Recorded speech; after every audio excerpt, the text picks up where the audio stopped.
नमस्कार, खबर हरियाणा में मैं रिया आप सभी का स्वागत करती हूँ। चलिए रुक करते हैं हरियाणा की खबरों की तरफ। मामला बल्लभगढ़ का है, जहां पर 6 महीने की बच्ची के साथ बलात्कार हुआ है। जी हां, इंसानियत को शर्मसार करने वाला ये मामला बल्लभगढ़ का है, जहां शराब के अहाते पर काम करने वाले एक युवक ने एक मासूम बच्ची के साथ बलात्कार किया। आपको बता दें कि मौके पर पुलिस ने आरोपी को हिरासत में ले लिया और मामला दर्ज कर आगे की कार्यवाही शुरू कर दी है। अस्पताल के बिस्तर पर नजर आ रही ये मासूम एक दरिंदे का शिकार हुई है। इस बच्ची को दुनिया में आए अभी कुछ ही महीने भी नहीं हुए, लेकिन ये दुनिया की सबसे दिल दहला देने वाली घटना बलात्कार की शिकार हुई है। पीड़िता की नानी के मुताबिक बल्लभगढ़ में उनका ढाबा है, जिसके सामने एक अहाता है, जिस पर काम करने वाले आरोपी उनकी पड़ोसन से पोती को खिलाने के बहाने ले गया और कुछ देर बाद उसे चादर में लपेट कर वापस दे गया। जब उन्होंने चादर हटाई तो देखा कि बच्ची खून से लथपथ है। ये देखकर उनके होश उड़ गए और अपनी आंखों पर उन्हें विश्वास नहीं हुआ। आनन फानन में वो बच्ची को लेकर अस्पताल जा पहुंची। वहीं पुलिस के मुताबिक उन्होंने मामला दर्ज कर लिया है और आरोपी को भी हिरासत में ले लिया है। फरीदाबाद में गौ तस्करों का सिलसिला रुकने का नाम नहीं ले रहा है, जिसके चलते फरीदाबाद के नंगला गांव के लोगों ने आज सुबह सोहाना पाली रोड जाम कर दिया।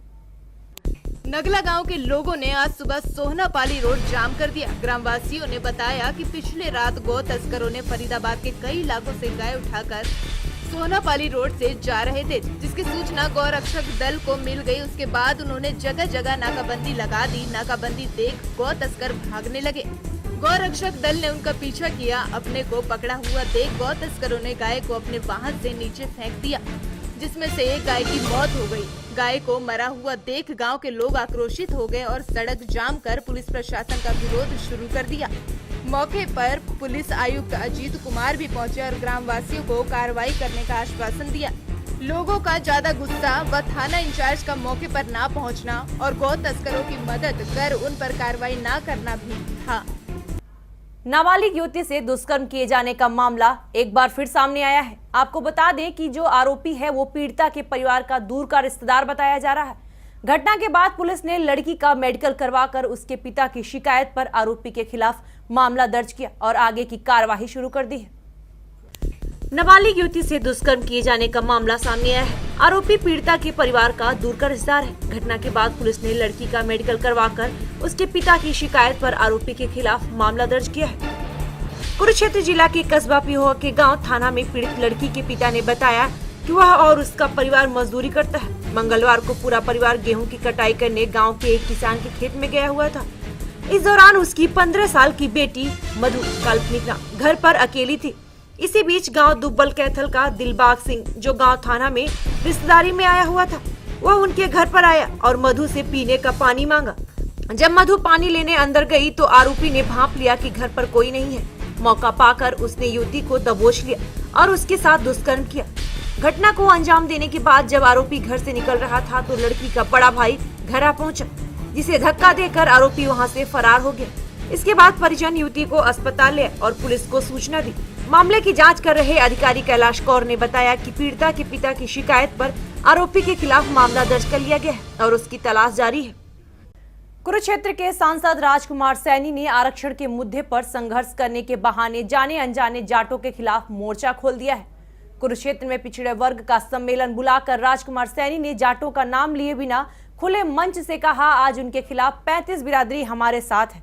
सांसद ने उनके साथ दो हाथ करने की भी चेतावनी डाली। सैनी जोश में कई बार पार्टी लाइन से भी बाहर जाते दिखाई दिए। उनके भाषण में आरक्षण की कम व पिछड़े वर्ग की राजनीति को तुर्पचाल बनाने की चस्क भी दिखाई दी।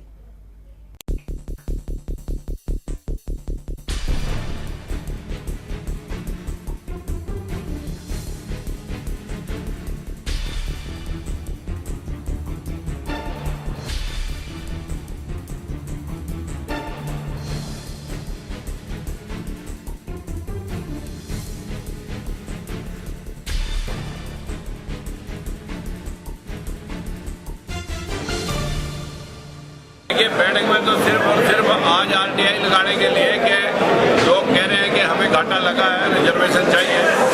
तो हमने आज लगभग जितने भी डिपार्टमेंट हैं, जो बोर्ड और कॉर्पोरेशन है, उन सभी में आरटीआई लगाने के लिए कमेटियों का गठन किया जाएगा और वो कमेटियों को पूर्ण अधिकार है कि वो जो है ना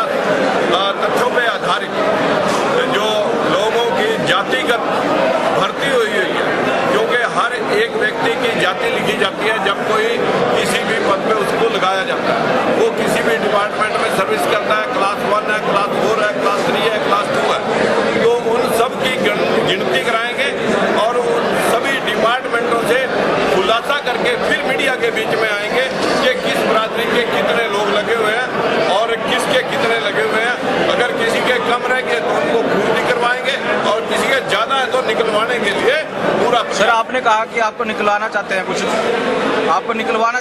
लोग, जो लोग किसी का हक मार चुके हैं उनको निकलवाएं।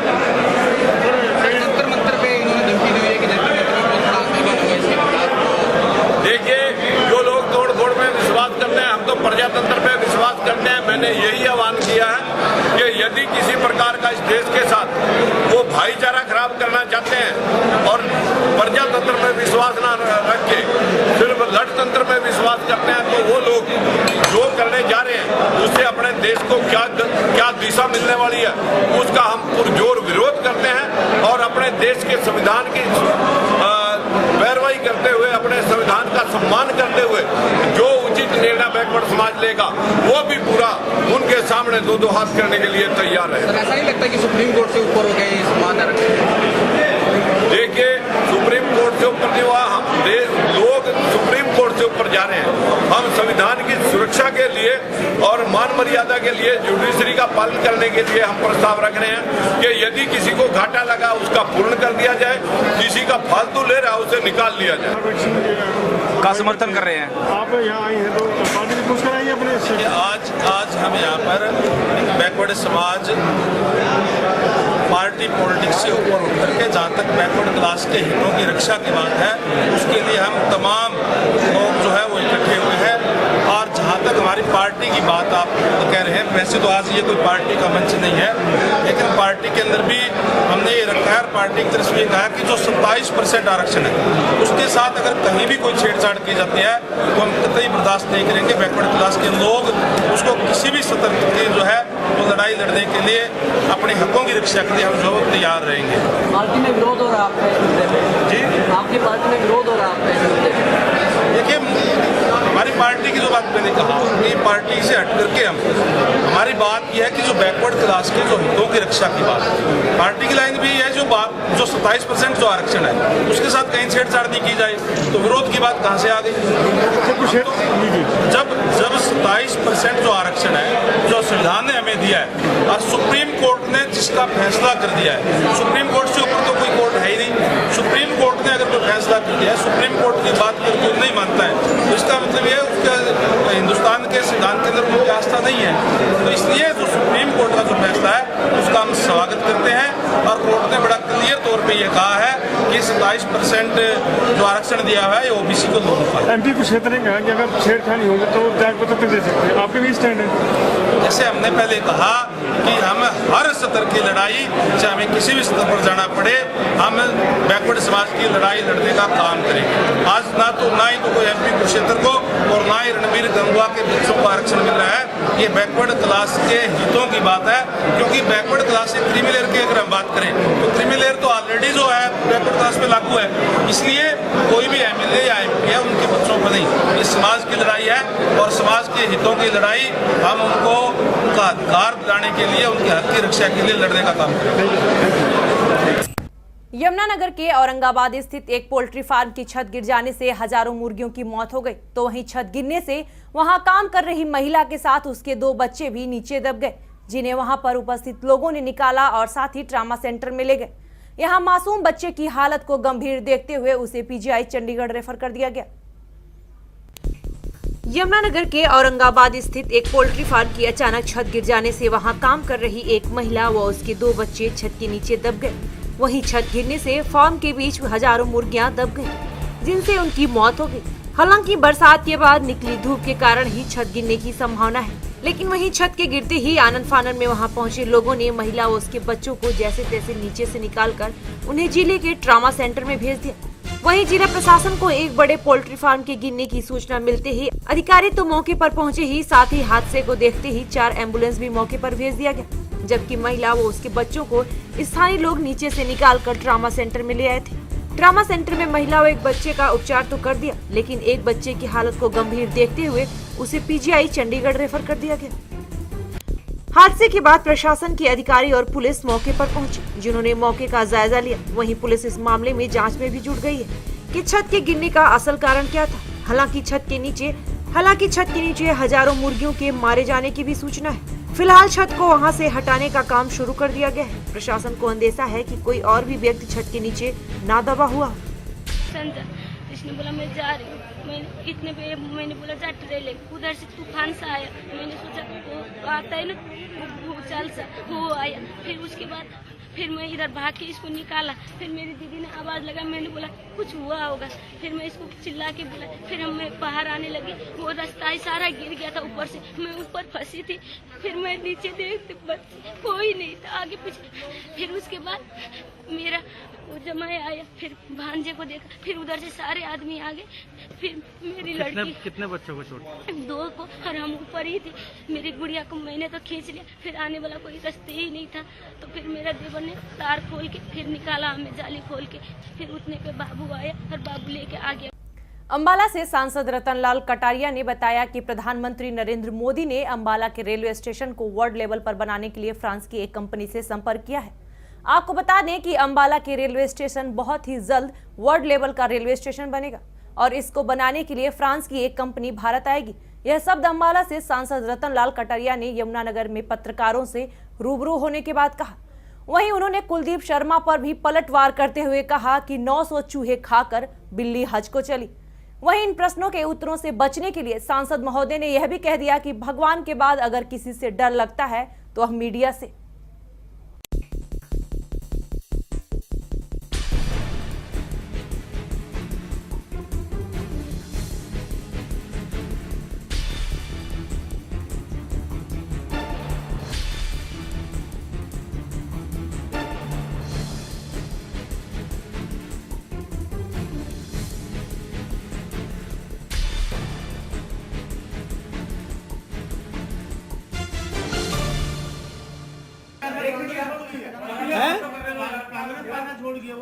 किसका? अरे ये 14वां फाइनेंस कमीशन में भेज दिए मोदी जी ना। और 14वां फाइनेंस कमीशन 42% हो गए। हाँ क्या जी? वो तो लुटेरों की पार्टी थी। कहने की बात है सही है। कहने की बात है सही है। क्या खजाना खाली हमारा क्या? अभी उस विषय में जो मॉडलिटी है सारी किस प्रकार से होगी उसके बारे में थोड़ा अभी पता चलेगा। ये तो आदरणीय प्रधानमंत्री जी फ्रांस के दौरे पर थे, वहीं से सीधी न्यूज़ फ्लैश हुई है कि फ्रांस के साथ सहयोग से अंबाला और लुधियाना रेलवे स्टेशन को अपग्रेड किया जाएगा। हिंदुस्तान की पार्लियामेंट में मैं पिछले 1 साल से लगातार ये प्रयत्न कर रहा हूँ कि 377 के लगभग गाड़ियाँ आती जाती हैं अंबाला कैंट रेलवे स्टेशन से, तो क्यों नहीं इसको विश्व स्तरीय रेलवे स्टेशन जो है वो बनाया जाता। भाजपा का हाथ है या इन लोगों का हाथ है? बात ये थी। देखिए, अगर कोई गलत खनन कर रहा है तो उसके खिलाफ जो है सख्त कार्रवाई होनी चाहिए। मैं तो सिर्फ ये कह रहा हूँ कि राज्य सरकार को पहल करनी चाहिए। जिस तरह से दाम बढ़े हैं रेता बजरी के, उसको मद्देनजर रखते हुए इसमें ढील देकर कानूनों में कानूनी रूप से खोलनी चाहिए। कितनी खोलेगी वो सरकार के हक में है। रामदेव जी का भारत के योग में एक बहुत बड़ा स्थान है और वो हरियाणा के मूल निवासी हैं और उन्होंने खुद, मैं रात उनकी सुन रहा था कि मेरी माँ ने तो आज तक ट्रेन भी नहीं देखी इस उम्र के अंदर। ना मुझे कोई लालच है, ना मुझे किसी की कार का लालच है, ना मुझे कोई पद का लालच है। और सरकार ने उनके योगदान को देखते हुए उन्हें ये दर्जा दिया है। कोई बड़ी बात नहीं है, कोई हाय तौबा मचाने की जरूरत नहीं है। यमुनानगर में कार्यकर्ताओं को संबोधित करने के लिए पहुंचे पूर्व स्पीकर कुलदीप शर्मा ने आज भाजपा पर जमकर तो भड़ास निकाली ही, साथ ही उन्होंने कांग्रेस की हार पर भी आपसी फूट बता दिया।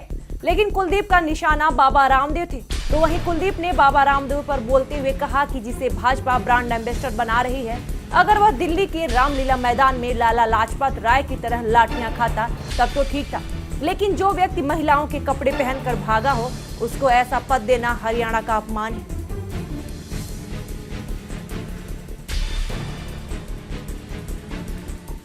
बीजेपी के जो शीर्षस्थ नेतृत्व है, इस प्रकार से प्रधानमंत्री नरेंद्र मोदी और अमित शाह ने दिल्ली में घमंड और गर्व की बातें कही, उस बात को तोड़ना चाहते हैं। 15 लाख के सूट का जो उजागर हुआ मामला, जो व्यक्ति चाय बेचने के नाटक के साथ इस देश के अंदर राजनीति कर रहा था, उसके जब सूट 15 लाख के मिले और जो 4 करोड़ में बिके, मैं तो कह रहा हूँ रामदेव के भी सूट की नीलामी करवा दो, महिलाओं का जो पहन के भागे 2-3 करोड़ रुपया तो उसका मिल जाएगा। सबसे अधिक बोली कौन लगाएगा सर?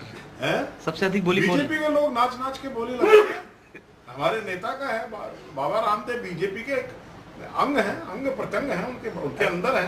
अगर गंगा गन्ने का क्षेत्र है, गन्ने के किसान की पेमेंट नहीं, और गन्ना के मिल ने बोर्ड लगा दिया है कि अगले साल से मिल बंद है, आपका गन्ना नहीं खरीदेगा। सरकार के दावे के विपरीत गेहूं की सरकारी खरीद नहीं की जाने से किसानों के साथ ही व्यापारियों का धैर्य भी जवाब दे गया है। दोनों ने 2 टूक चेतावनी दी है कि 2 दिन के अंदर एजेंसियों और खरीद अधिकारियों ने गेहूं की खरीद नहीं की तो बिलासपुर कुलाना सड़क मार्ग को हेली मंडी में जाम कर दिया जाएगा। उन्होंने कहा कि इसके लिए शासन और प्रशासन की ही जवाबदेही होगी। मंगलवार को इस मुद्दे को लेकर पूर्व विधायक गंगाराम मार्केट कमेटी के पूर्व चेयरमैन ईश्वर मऊ, भारतीय किसान संघ के जिलाध्यक्ष सुखबीर सिंह, हेली मंडी अनाज मंडी व्यापार मंडल के प्रधान नरेश अग्रवाल, फूल सिंह सैनी, श्रीपाल चौहान, महेश चौहान, अजय मंगला, इनेलो व्यापार प्रकोष्ठ के जिला अध्यक्ष रमेश गर्ग, सुरेंद्र कपूर गर्ग, मुकेश मुखा, दलीप पहलवान, ज्ञान जिंदल, देशराज सहित अन्य ने हैफड़े के अधिकारी मनोज कुमार और हरियाणा वेयर हाउस कॉर्पोरेशन के अधिकारी JS यादव की मौजूदगी में मार्केट कमेटी सचिव नरेंद्र के सामने गेहूं खरीद को लेकर खरी खोटी सुनाई। हरियाणा वेयर हाउस कॉर्पोरेशन के अधिकारी JS यादव ने जवाब दिया कि गेहूं की पहली खरीद का सैंपल भेजा गया है, पास होने के बाद ही आगे की खरीद की जाएगी। इधर हैफड़ के मैनेजर मनोज कुमार ने 2 टूक शब्दों में बताया कि पिछले मापदंड पर ही गेहूं की खरीद की जाएगी। अब जब तक नए निर्देश नहीं आते तब तक गेहूं की खरीद नहीं की जाएगी। दोनों ही खरीद अधिकारियों ने हाल ही में हुई बरसात और ओलावृष्टि का हवाला देते मंडी में आ रहे गेहूं की गुणवत्ता पर सवालिया निशान लगा दिया।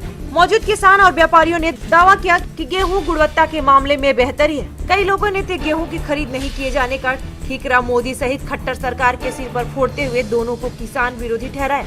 मामला बिगड़ता देखकर मार्केट कमेटी के सचिव नरेंद्र कुमार ने पूरे घटनाक्रम की पटौदी की SDM कप्तान मनोज कुमार को जानकारी दी।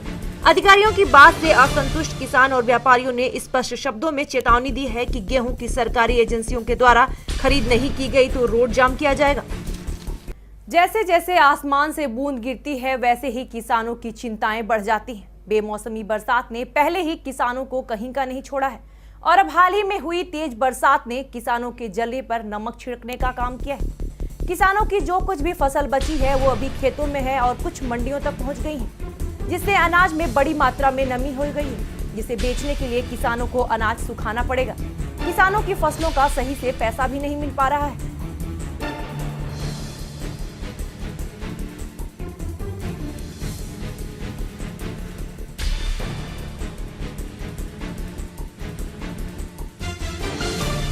अखिल भारतीय श्री सामेश्वर सेवा दल की बैठक महंत गंगापुरी जी की अध्यक्षता में संपन्न हुई, जिसमें विभिन्न अखबारों में छपी जमीन खुर्द बुर्द करने और बेचने संबंधी खबरों का खंडन करते हुए कहा कि पंचायती अखाड़ा महानिर्वाणी लगभग 1000 वर्ष पुराना है, जिसके सभी संत महामुनि कपिल मुनि जी के उपासक हैं। ये अखाड़ा लगभग 120 वर्ष से सरकार के रिकॉर्ड में रजिस्टर्ड है। महंत जी ने बताया कि अखाड़े के संविधान के अनुसार महंत गंगापुरी जी और महंत विजयगिरी जी श्री सामेश्वर धाम अरड़ाय, पशुपतिनाथ मंदिर पेहवा, श्री लक्ष्मी नारायण मंदिर डेरा बाबा, श्रवणनाथ नजदीक ब्रह्म सरोवर कुरुक्षेत्र स्थानों के श्री महंत न्यायालय के माध्यम से अखाड़े के ब्रह्मलीन संत महंत गिरिधर नारायण पुरी जी के द्वारा नियुक्त किए गए और उन्होंने इन स्थानों की जायदाद के संबंध में अखाड़े की महंत परंपरा के अनुसार सभी अधिकार प्राप्त किए हैं। उन्होंने सभी आरोपों का खंडन करते हुए कहा कि इस विवाद का मुख्य कारण अखाड़े के सचिव महंत रविंद्र पुरी जी और सामेश्वर धाम अरड़ाय के कार्यवाहक व्यवस्थापक महंत वासुदेव गिरी उर्फ लाल बाबा द्वारा महंत गंगापुरी जी का संवैधानिक अधिकार समाप्त करने की अखाड़िक आंतरिक राजनीति मुख्य कारण है। महंत वासुदेव गिरी द्वारा साल 2010 में महंत गंगापुरी जी को विश्वास में लेकर धनी रामपुरा व अरड़ाई की 96 एकड़ जमीन, जिसकी वास्तविक कीमत लगभग 50 करोड़ थी, को मात्र 1.5 करोड़ में बिकवाकर उसका पैसा महंत वासुदेव गिरी और मंदिर के मुनीम भूषण गौतम ने ले लिया था। जबकि उक्त जमीन का असली मालिकाना हक भी महंत गंगापुरी जी और महंत विजय गिरी जी का था। इसके अलावा पेहोवा के 12 एकड़ जमीन, जो कि 1982 में महंत गंगापुरी जी के नाम कोर्ट की डिग्री के माध्यम से आई थी, इस जमीन को बेचने का मुख्य कारण केवल और केवल महंत गंगापुरी जी के द्वारा स्वयं को अखाड़े के संविधान द्वारा दिए गए अधिकारों को सिद्ध करना था, क्योंकि महंत रविंद्र पुरी जी व महंत वासुदेव गिरी जी द्वारा उन्हें अखाड़े का श्री महंत पद तथा अखाड़े द्वारा स्थापित अन्य अधिकारों से वंचित किया जाना था। जबकि महंत गंगापुरी जी द्वारा समाज सेवा के कार्य अरड़ाई के साथ साथ पेहोवा एवं पंजाब के विभिन्न शहरों में आज भी निरंतर जारी है। इसके अलावा पेहोवा में 2 स्कूलों का संचालन तथा उत्तराखंड में केदारनाथ, बद्रीनाथ व हेमकुंड साहिब के यात्रियों के लिए निःशुल्क लंगर व रहने की व्यवस्था की जाती है। महंत जी ने कहा कि उन पर लगाए गए सभी मनगढ़ंत आरोपों का एकमात्र उद्देश्य महंत गंगापुरी जी की लोकप्रियता को खत्म करना व खुद के लिए सस्ती लोकप्रियता हासिल करना है। जबकि महंत गंगापुरी जी के व्यवस्थापक कार्यालय के उपरांत एक भी समाज सेवा का कार्य मंदिर के कार्यवाहक व्यवस्थापक द्वारा नहीं करवाया गया। श्री पंचायती अखाड़ा महानिर्वाणी के संत हैं और उन्होंने अपने नाम की समस्त संपत्ति की वसीयत श्री पंचायती अखाड़ा महानिर्वाणी के नाम कर दी है। उन्होंने यह भी कहा कि उनके मंदिर के व्यवस्थापक के कार्यकाल के दौरान उन पर लगाए गए गबन के आरोपों की जांच हेतु उन्होंने स्वयं भारत के महामहिम राष्ट्रपति, प्रधानमंत्री, मुख्यमंत्री हरियाणा व महामहिम राज्यपाल हरियाणा को जांच करवाने के बारे में लिखा था। परंतु इस सबके पश्चात भी उक्त दोनों महात्मा महंत रविंद्र पुरी जी व महंत वासुदेव गिरी जी की जांच के लिए तैयार नहीं है, जबकि उस समय के सभी रिकॉर्ड का ऑडिट हो चुका है, जिसमें कोई भी गबन नहीं पाया गया। यदि उन्हें गबन करना ही होता या गलत उद्देश्य के लिए अखाड़े की जमीन बेचनी ही होती तो वे सचिव के महत्वपूर्ण पद पर रहते हुए बड़े आराम से ऐश कर सकते थे और वे अपनी वसीयत भी अखाड़े के नाम ना करते। इस वसीयत को सभी साधु समाज के समक्ष भी पढ़कर सुनाया जा चुका है। वर्ष 2014 के लगाए गए आरोपों के बारे में महंत गंगापुरी जी ने कहा, जब सारा धन ही महंत वासुदेव गिरी जी के पास है तो उस पैसे का उपयोग महंत वासुदेव गिरी जी को ही करना चाहिए था, जो उन्होंने क्यों नहीं किया।